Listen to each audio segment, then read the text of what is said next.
मी सांगितलंय, परत एकदा सांगतो, औरंगजेब विषय निघालाय म्हणून.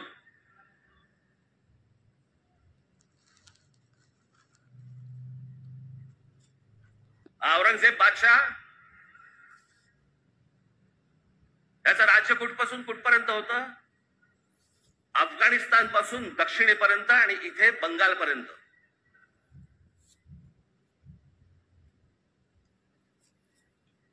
छत्रपती शिवाजी महाराज ज्यावेळेला आग्र्यावरनं निघाले, सुटले,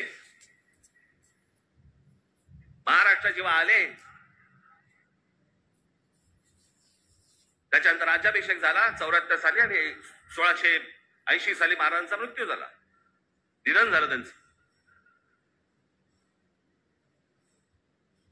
त्या दरम्यान औरंगजेबाचा एक पुत्र, मुलगा,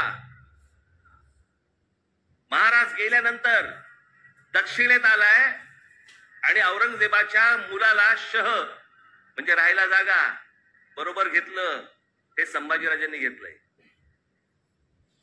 तो तिथून पळून आलाय. वाचा जरा इतिहास, वाचा जरा. औरंगजेब ज्या वेळेला आग्र्यावरनं निघालाय, महाराज गेले 1680 साली आणि औरंगजेब महाराष्ट्रामध्ये पोहोचलाय 1681 साली. 1681 ते 1707, 27 वर्ष तो महाराष्ट्रात लढत होता.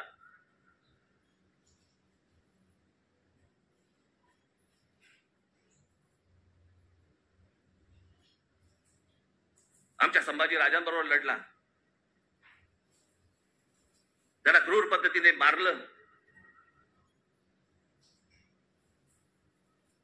राजाराम महाराज लढले, संताजी धनाजी लढले आणि आमच्या तारा राणी साहेब लढल्या. या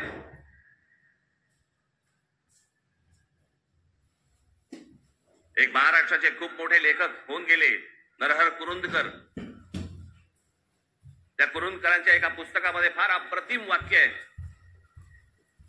की मराठे सर्व लढाया हरत होते, पण औरंगजेब एकही लढाई जिंकू शकत नव्हता.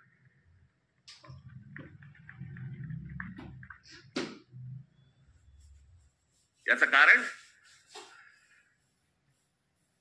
छत्रपती शिवाजी महाराजांचं निधन झाल्यावरती खरं तर औरंगजेबाने परत जायला पाहिजे होतं आग्र्याला. नाही, तो इथे का थांबला?